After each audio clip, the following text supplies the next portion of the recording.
Germans again, I like your film, but I would have made it better. So, oh shit, they know each other very well. You're digging deep into my personal history. It was nice to meet you, goodbye. Bernd, thank you very much that you agreed to be the next guest for the Talk channel. Warm welcome here. Thank you for inviting me. Nice to meet you. You are also have been the film festival director at quite a few film festivals, and one question straight away. So because I think it is a nice idea to bring a film festival to the city, any city in the world. So because it brings tourists, it brings maybe revenue and so on and so forth. Yeah, and also more culture to the city. So, but what is the first thing I need to think about if I want to bring the festival to my town, to my city? The first thing is to find a connection to the people living in the city, to their surroundings, to their everyday life, to connect with their challenges, with their problems, with their hopes, with their mindsets. So, which is, everyone thinks it's quite difficult. In a way, it's not that difficult. It means that you have to collect a film program which speaks to the people on an eye level, which does not teach the people, and which also shows films which are connected somehow to the world of the people wherever it is. So which means also that you have to select a program for each city differently. So sometimes I'm told, our festival, one of our festivals, FilmFestival Cottbus, is based in a small town, 100,000 people, in the so-called province, which is not really province, because the whole Germany or whole Central Europe is quite urban in general. So that's a very nice city, Cottbus. Yeah, it is, and it's often, I'm often confronted with this prejudice. Are you doing a festival for a small city? Which films do you show? Do you show only comedies or what? And I think to make a festival anywhere, you definitely have to overcome this bubble-driven prejudices that your audience does not know nothing. The audience is grown-ups. The audience does know very well about their worlds, about what they want to see, what they want to watch, and you don't have to teach them. And as soon as you show that you will teach the audience, then you will be faced with the backs of the audience, definitely. On the other hand, you can always, the audience also wants a film festival to show something difficult, to show something which is a bit provocative, which is a bit different to those films which they see in TV and in commercial cinema, of course, because a film festival offers a program which is defined to be something more arty, something more political, something more going deep into the soul of film, of arts, and also in the hearts of the audience. So it's not just entertaining, I always call it intellectual entertaining. So we show films which stay in the mind of the audience, and when you wake up next morning, you can already have some pictures in your mind, or still some pictures of the film in your mind. You can talk with your partner when waking up, and then the breakfast again about the film you saw yesterday. It's always good to sleep at night and then to think again about what we watched last night. Yeah, exactly. And I think any audience anywhere in the world wants a film festival to show those kind of films. It's not just like when you sit after a long working day, you sit on the couch, turn on the TV, and you just want to be entertained, which is not bad. I like to be entertained, just entertained also. But the film festival, I think people want us to show something which is in a way challenging, which does not necessarily mean depression and just problems, but it means they want to show something which is sustainable and which stays in the mind.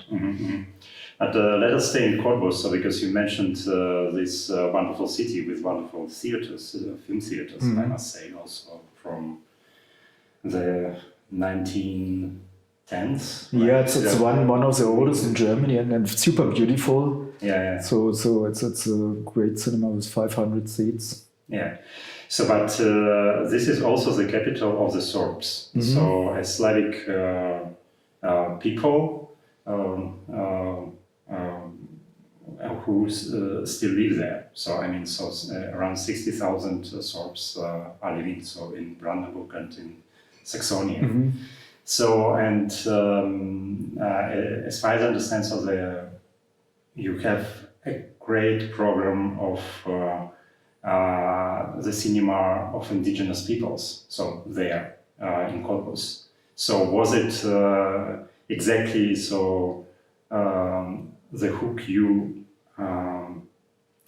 used to bring the cinema to Cottbus? So this was a kind of also deliberative process procedure with the audience there, or I don't know. The festival was founded some 33 years ago, not by myself. So I don't know if this was one hook, but I can imagine. So Cottbus is close to the Polish-German border. There's 30 kilometers to Poland. Then the idea was to see how young filmmakers would reflect on the changes in society. And maybe the existence of the Sorbian minority, whatever a minority means. So that's another question. Could this also be a reason? There's a big discussion in Russia now. So about that, don't call us minority, call us indigenous people. So, but actually, so in the English-speaking world, it is all right also to call the peoples as national minorities if they are part of a state, so it's always difficult to say minority, because who is a minority where? So when you enter a village which is mostly inhabited by Sorbian people, then you are in the minority. Exactly. But as who? As German? The Sorbs also, they have German nationality. So it's very difficult and very icy to talk about the subject and to talk about definitions. Indigenous, for me, is always connected to like this, also a cliche. So the Sorbian people themselves call themselves indigenous, so we should also use this definition. And Cottbus, as you mentioned, is one of the two capitals, as there are lower Sorbian languages and upper Sorbian languages. Exactly. So and then the capital in Upper Sorbia is Bautzen. And we introduced a section on Sorbian history, Sorbian culture, and with Sorbian language films a couple of years ago, like I think 8 or 10 years ago, which runs very well, the audience is very much interested in it.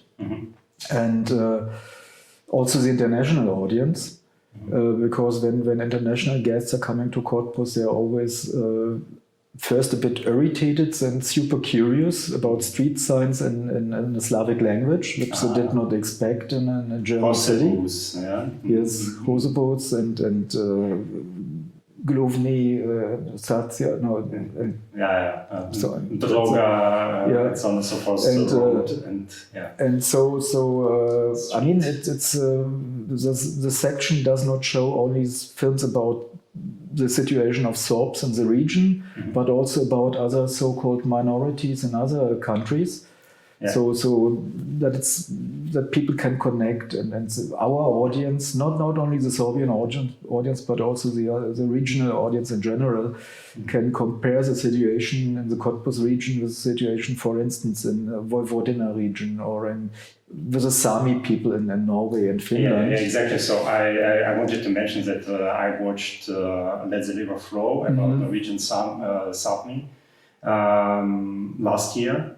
So, and I was also amazed by a very international audience who was present in the hall, and also so that I heard many different languages. Of course, many people who were coming from Poland or of Polish origin, so because I know Polish and I heard them speaking Polish. So, but also Germans and English and many other languages, Scandinavian languages, So just it was quite enriching experience. The interesting or the sad thing or the emotional uprising thing quite often is like in the region where the Sorbians are living, it's often connected to some economical disasters. So, as you know, in the Lausitz region, the core region of the Sorbian people, many villages have been torn down due to brown coal, open air upbringing. Yes. It's quite easy to connect with the situation of Sami people when we're mentioning this film at the river flow. Yeah. So they were to leave their villages because a lake for a power plant was planned there. Especially Sorbian, but also other regional audience, they identify also with the struggles of the Sami people, including the use of language, which was not forbidden, but it was a bit like those farmer languages, those rural language, and a lot of prejudices. And we had the situation also around Cottbus. It was improving, it's still improving during the last years. So there's one school and one gymnasium which is teaching in Sorbian, and the director told us that this year, for the first time, they had more students who want to study there than they have places. Oh, so great. It seems that there is more interest in Sorbian language, culture and identity than it had before, which is a good situation because people think about their roots. And if you think about having an identity as a Sorb in Germany, you already think about having two identities, which is good because then you always have to balance your Sorbian identity, your German identity. And I think it's good for a country, it's a good tool against nationalism when you already consider yourself as being in between two chairs or on two chairs. And this is also how you can connect, make this connection between the Sorbians and the Sami. Yeah, so because exactly. Actually, so the Sami language was extinct in general, and it was even in Finland, so another Finno-Ugric nation, so it was suppressed, so until the 70s, until the 80s. So now, we have the revival of the Sami language, but still. So the situation of the only indigenous people in Europe, by the way, Sami is the only indigenous people officially. Officially, yeah. Yeah. So I mean, it's also an interesting thing. Not Sorbians, for example, or not Basque people or whoever. Yes. So they are not indigenous. So in the if you take a look at the documents, only Sami are indigenous. Yes. But there are also a lot of struggles of the Sami people. Right now, and of course of other indigenous peoples and national minorities, if you will, in other countries. Yes, but talking about this borderline, so you worked also for the festival in Zelp, so in Franconia, and this is the let's say Bavarian Czech border, so another border city. Can you compare these two festivals? Do they have anything in common? So this borderline. So you're digging deep into my personal history. I'm trying to. Interesting. I mean, Grenzland Filmtage, what it's called, the festival in Zelp, was the first Borderline Film Days. Borderline Film Days. So it was founded when the GDR was still existing. So that was the border between Western Germany and GDR, and Western Germany and Czechoslovakia at the time being. It was the first festival in Germany which was only dealing with so-called Eastern Europe. Another tricky question of definition, like indigenous people. Who is Eastern Europe? Who is not Eastern Europe? Who is Central Europe? Okay. Exactly. So now Eastern Europe is referred to Belarus, Ukraine, Russia, more or less. So and previously, so it was also applied to the countries east from Germany, right? Exactly, and or the so-called Eastern Bloc, like all ex-socialist countries, which of course no one from Czech Republic want to hear. The Zelp festival. So for me, it was intriguing because it's also I like cultural events which deal with intercultural communication, so which connect people living under different circumstances and different social and economical systems, because there's a lot of prejudices to overcome, a lot to talk, and also to make people curious. So sometimes it's that people are living on both sides of the border, and no one knows the language of the other nation. No one knows how the people on the other side of this somehow wall, which was still existing for a long time, which challenges they are facing. And I think especially in smaller cities, it's easier to connect those people because there's no bubbles, so people have to talk to each other if they want or not. And sometimes, at least in my mind, it creates an openness which is sometimes missing in bigger cities, because in bigger cities you always find 5, 6, 10, 20 people who think the same way you are thinking, and you're not obliged, you're not forced to speak to someone who has another mindset. And running a film festival in border regions where it's not different mentalities, but two different experiences of life, of politics, meet each other, it's already challenging. And doing this in smaller cities where people with different mindsets have to talk with each other, that means that there's sometimes even bigger chances of the dialogue than in big cities, where you always find people who think the same way you're thinking. Now I have an idea for another festival, so because there is this border town between Estonia and Latvia, so Valga. So, and it is also interesting to observe, so because you really walking from the Latvian part to the Estonian part and back, and then sometimes you meet Estonians or Estonian-speaking people in the Latvian part and vice versa, so just like it was interesting, very interesting to observe. Yeah. So, but another thing I also noticed in Cottbus is that you were also translating the films into German.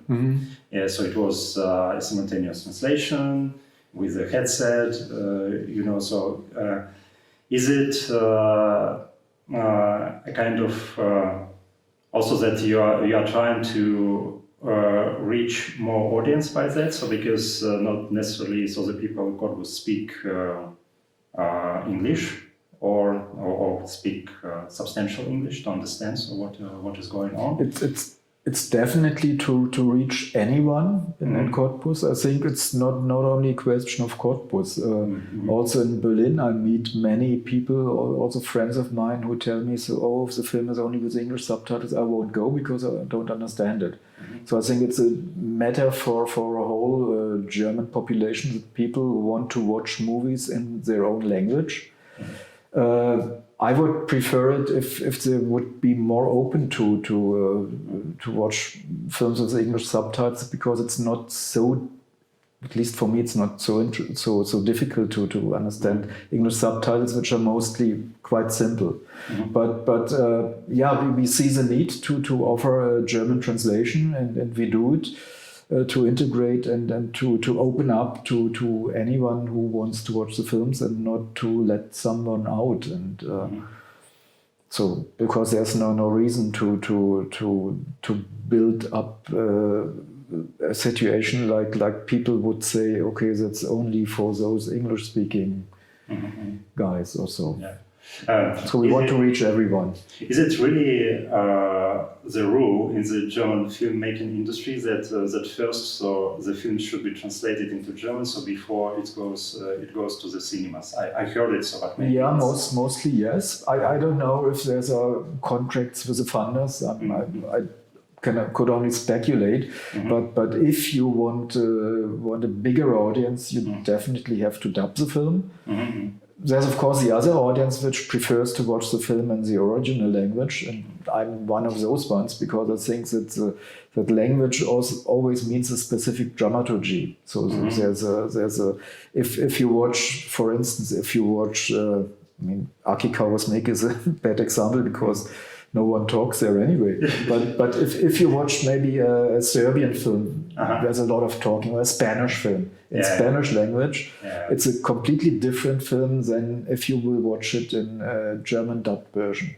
So it's another film because language is the sound of language is connected with emotion. It creates emotions. So and then you also see that the person is more emotional. So exactly. in Spanish than if it is dubbed in German. And then you have the situation. There's a limited number of actors who are doing the over voice. So and then you have sometimes when you watch like 5 or 6 dubbed films in a week, you recognize this guy has the same dubbing voice and then the policeman here has the same dubbing voice like the thief I saw in the film which I saw before. Yes, maybe a kind of difficult question, so actually so difficult times we live in. And I know so that you worked a lot also in the south of Europe, in southeastern Europe, and also in the countries of the former Yugoslavia, and this was and still is war-torn region, I would say. So you worked in Pristina, in Zagreb, in Skopje, so in different locations. And well, now of course, so we here in Europe are observing what Russia is doing in Ukraine, and this war in Ukraine, and also as a program director of the Jewish Film Festival, of course, I think so. The current conflict between Israel and Palestine also plays a role there. So just how can cinema help to overcome these wars and these war experiences, you know?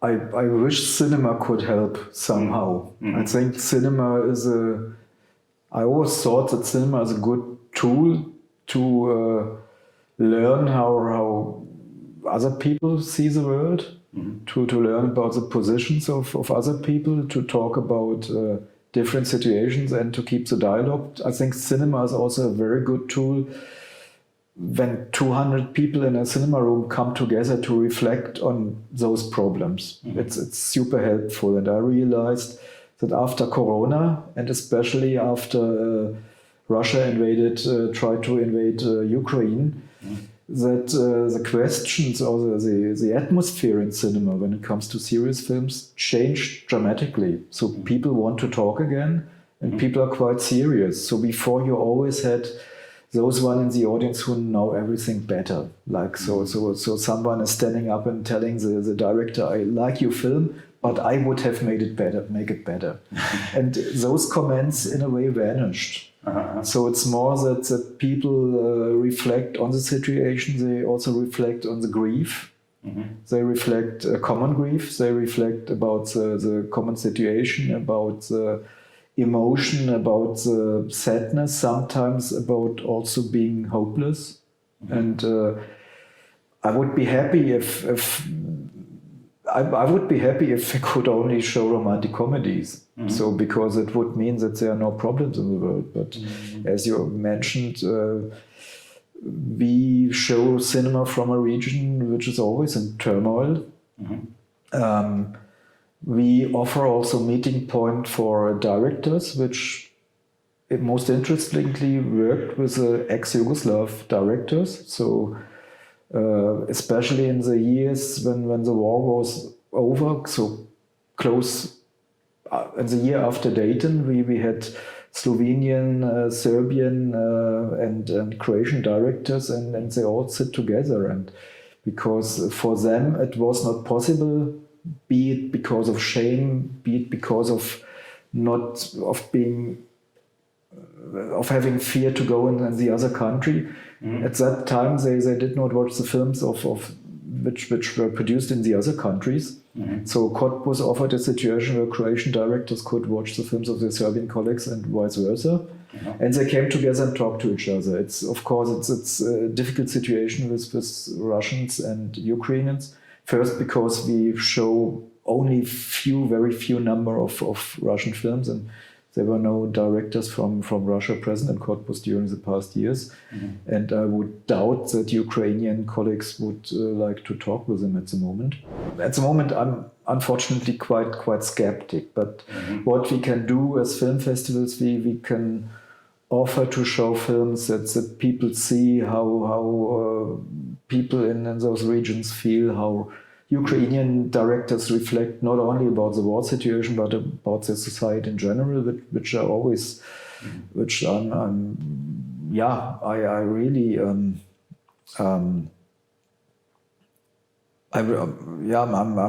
really I love them that they reflect on every detail of their society. They reflect not only about the war traumata, which is a big issue, I think, which the Ukraine has to deal for another 100 years, but they reflect also about corruption.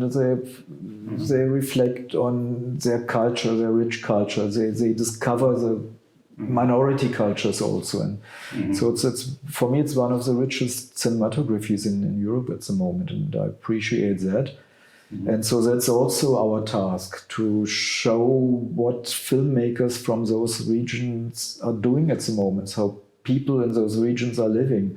So to explore everything which is happening there, that it's not only war and desperation, but that's also a huge culture, that's a huge history behind it, that's a everyday life which people have to cope with, and that people are still, though the situation is generally very depressive, but people are dancing, people are sleeping, people are loving each other. And I think that's also important to tell. So, because if we would only show films which go along with the headlines in the daily news, people being shot, people losing their sons, people losing their daughters, people losing their grandfathers, then it would create a complete desperation. I can remember a wonderful film, I can't remember the name, which I saw here in Berlin at Berlinale, and it was about two friends in Mostar, in Bosnia and Herzegovina.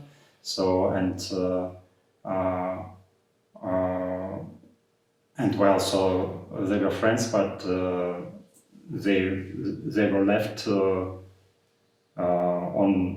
on the banks of the same river, so but with this famous bridge demolished, you know, and they did not see each other for a time being, and then one of the friends has died, and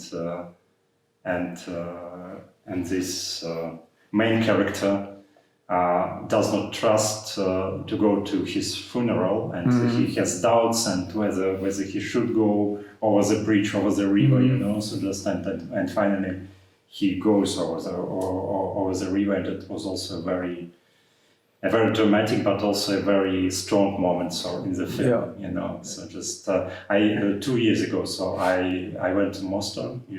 I was also at the film festival, and there was.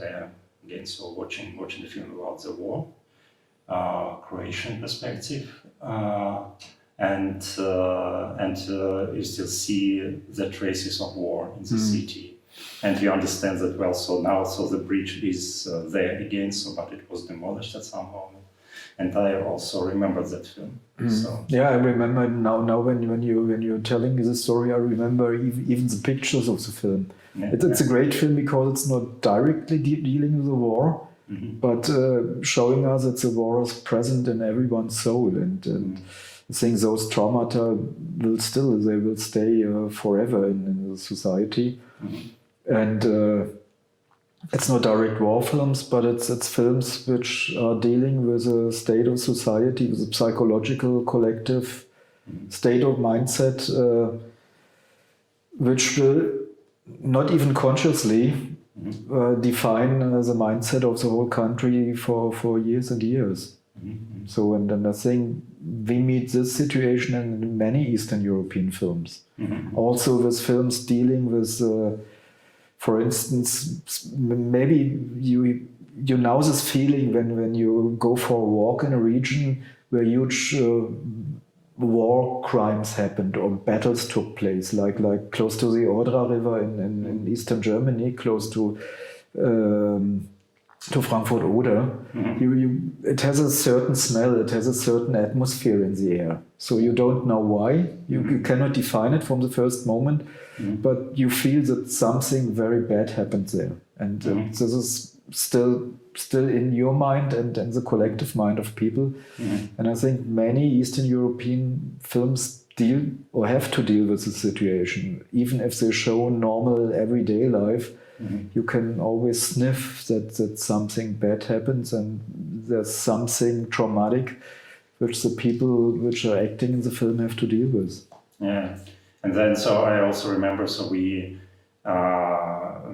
made a project in Vukovar at the Serbian-Croatian border, so on the Croatian side, so the Vukovar, and it was the first city which was invaded so by Yugoslav army. So there were also, of course, the troops of the Yugoslav National Army who were there in the city already, and they joined the siege of Vukovar. And you really feel it in the air. You really feel it in when you are talking to the people, and the people do not open up. You know, so they just it is so traumatic to them. So the experience, so they still do not trust to talk about this experience. And in general, you always see that well. So they tell you only half of truth, just. And it is, and of course, so you need to have empathy for this. So, well, so 20 years have passed, since 20, almost 30 years. Almost 30 years. Yeah. Almost 30 years, but still, I mean, still it is there, and it will be there also for quite a few decades. Yeah, and it's also because the political situation, I would say, during the last 10 years did again change to the worse. So there's, especially in this region, that Serbian school children are taught with Serbian history books and Croatian with Croatian history books. There's no common history. Yeah. So that's why I love the idea of Europe. That in the end we have to, even if we were enemies before, or our countries were enemy countries before, so we have to face that we have a common history and not different history. And this common history means also to accept that, which is quite easy and naive, but that wars are killing people. So and that there's no place for nationalist angles in writing history. There's simply no place. I mean, so even Germans, the Germans and the French had issues with issuing the common book, the joint history book. Of course, but that's why we have to speak about those issues, and we have to, but we have to accept that it's our common history, and that's not one good history and one bad history. But that we have to deal with each other. And I think cinema is a very good tool to reach this, because it does not only speak in words but also with pictures. So at the same time it's a very good tool for dialogue, and at the other time it's a very bad tool because it can manipulate people, like we see with all propaganda movies which are recently also made again. Yeah. A slightly different question.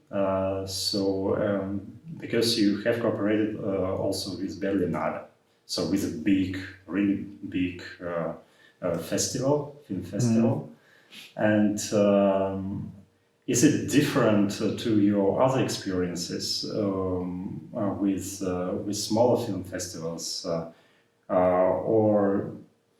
I mean, so in the selection process of the films, in how you address the audience, so because you're also a film journalist, and of course how you write about this experience is, I don't know, or is it? I mean, there's many differences. The most obvious difference is how you're approached by filmmakers and producers, because of course everyone wants to join an A festival with his or her film, so it's tougher and people put more pressure on you.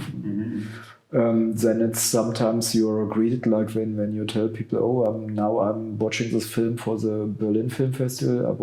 I was engaged with the forum section, and it was, do we want to have another drink or maybe coffee or so? And when you tell them when you tell them I'm scouting the film for Cottbus, they tell them, oh, it's an important festival, which it is. It is accepted as a very important festival, but still it's okay, I will send you the screener. So, so that's a different situation. And addressing the audience, I think, in a way, yes, because especially for the section which I was involved in, it was always known as a more experimental section, and so of course the outlines or the content of the section is quite different. In Cottbus, we are an festival for Eastern European cinema, which means that we will show all genres from Eastern Europe, from super commercial films to super experimental films. And the definition of the forum section, qua definition, it was a section for more provocative and more cinematic, super cinematic, even experimental approaches. So, of course, that defines the selection process also. Okay. Good. But in general, so how this selection process, or just searching for the films is structured? So I was always curious about this. For example, so you are going to the Trieste Film Festival, so in Italy now. So just are you going to watch some films there and maybe bring them back to your festivals, or how? Well, there's so many ways to scout for films. Yeah. So the first way is submissions. The second one is, like you mentioned, going to festivals and scout for films. The most important festivals for me are, of course, the big ones like Cannes and Berlin, and including the markets. So because it's markets, you see films which did not yet appear on any bigger festivals. You can also watch work in progress. You can meet people. Networking is the key, always to talk with everyone and to be open for talks. And also to talk with world sales and national film centers. That's most important, and of course with other festival colleagues.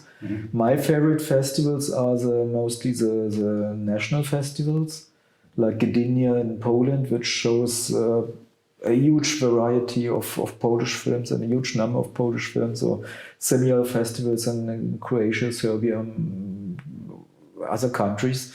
And then you bring there you get the whole picture. Yeah, but then you take it so from the national festival to the international level, so to say. And so it is it is important to be the first one. So in this race, so I don't know. So the strategy for any producer distributor is to release a film on a big international A festival, which means they mainly look for Berlin, Cannes, Karlovy Vary, Tallinn, Venice, even Cairo. So and after that, then we could join. So I think, of course, I'm always happy when someone offers us an international premiere.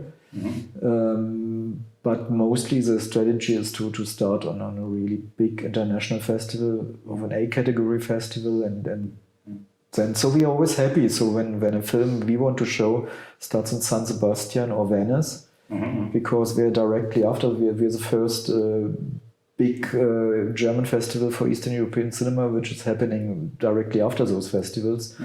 So we often show films that were premiered in San Sebastian and Venice before. So they are still brand new. But then, so it is important to be the first one after a festival. So, but actually, so if the film was shown there at an A festival, or if it was shown at another festival, just like Cottbus, so then it will be shown also at other festivals, might be shown at other festivals, right? Yeah, right. So and also when a festival is shown, we normally in competition sections we insist on the German premiere, and in other sections we prefer the German premiere. Mm-hmm. But there's always smaller festivals in Germany which show the film after it had been shown in Cottbus. Mm-hmm. And to be honest, I mean, sometimes it's a bit also kind of PR game between the festivals. So normally, if a film will be screened in, let's say, in Saarbrücken or Munich, mm-hmm. And in Cottbus will lose no audience because it was screened in Saarbrücken before. Mm-hmm. But for PR purposes, it's a good use of having the premiere. Mm-hmm. Also, sponsors, they are to be impressed by premieres, and of course the press and media landscape. Mm-hmm. Mm-hmm. Yeah, I mean the PR thing is of course also a very important one in general. So I now remember this story from Italy. So when they established the Rome Film Festival, mm-hmm. yeah. So, but how is it doing, by the way? So just I have no idea. I think so. So there was 3 or 4 years when it was very popular to go to Rome, uh-huh. but now it seems that Venice reconquered its first position in Italy. Yeah, exactly. So, but it was a nice try. I mean, it was a nice try. It's a great city, and everyone took the opportunity to go to Rome. Mm-hmm. But I think there's no point that you can beat Venice. Venice mm-hmm. was established as one of the most important film festivals during the years, mm-hmm. and the program shows that it still is one of the most important film festivals. Mm-hmm. As far as this channel is about networking, so I would like to go a little bit deeper into this topic, and I would like to know, well, let's again take this example of the Trieste Film Festival. So now when I go there, so how are you going to network there? So what are your networking secrets? Networking, I don't know if there's any secrets. So if you're going on a party or in a pub, you also talk. Mm-hmm. It's just about being open and talk, mm-hmm. being curious, mm-hmm. not being arrogant, mm-hmm. and not talk too much about yourself. Mm-hmm. So I always, a couple of weeks ago, I met an old school friend of mine, and we were talking about the situation in school when you go in the schoolyard and try to impress anyone, smoker's corner, and blah, blah, blah. Mm-hmm. And I told him, basically, I'm doing the same like I did in school. So, mm-hmm. so it's just about having fun, talking mm-hmm. to people also, mm-hmm. because being curious and asking someone and getting anecdotes and stories and mm-hmm. or political backgrounds or industry backgrounds, it always means constant learning. So if you talk to someone, you definitely learn how someone thinks, and the privilege we have is that we can talk to people from all European nations and even more. So which means it's a constant input we get. Mm-hmm. And so if you're asking for a secret, I definitely think there's not really a secret. If you mention that being curious and that being interested in people and what they do and talking on a high level, I think that's a basic needs for communication, and it's not a secret. Yeah. So, but in general, so if you say that you don't need to talk too much yourself, so then the people are ready to share the stories with you, and maybe it's something inside of you. Yeah. So, and I'm basically a quite shy person. So normally when I went for the first time to a festival, I was always standing at the random and thinking, they know each other very well. I would not enter at all, so I'm not interesting for them. That's the situation you have to face when you enter this business, because time is limited. They are super busy. They know each other very well. Mm-hmm. For 20, 30 years, they worked with each other, they co-produced films with each other, and blah, blah, blah. So So it's not so easy to become accepted, I would say.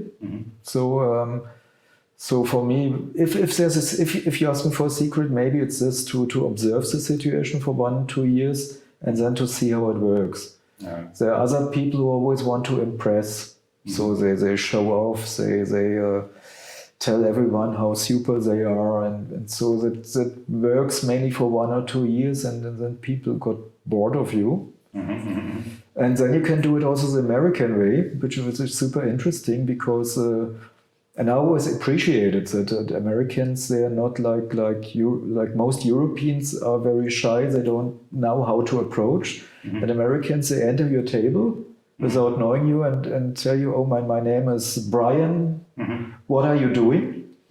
And if you do something which is not interesting for him, then they say, it was nice to meet you, goodbye. Which is, I mean, it's quite honest, the approach, and it's an approach, and I learned that you have to not to be shameful to try any approach to get to know people. But it would not be working with the German audience, I would say. So it does not work with Germans. Yeah, so you always need to. To go deep and we always talk about everything. Need this Brother Grimm deepness. Yeah, exactly. Which is sometimes means also that keeps us away from real communication, because we think, oh, so this guy who is approaching me is not deep enough. But what does it mean, being deep? Does deep always mean you only have to talk about your depression, or so? So sometimes I prefer a rather superficial talk with an American than always to look into a deep talk with a German.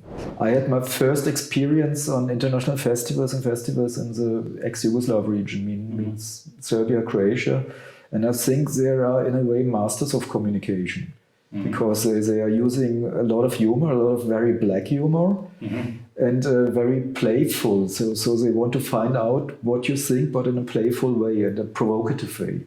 So when you come there as a German, it was mostly so, Germans again, or whatever. So and it was clear, okay, they want to provoke me, but also in a very honest way and in a playful way, because they don't want to hurt me, but they immediately want to know what I think about the connection between those two countries. Yeah. And this is an openness which I really appreciate. But I think also this attitude helps a lot to overcome this legacy of the war, of this wars.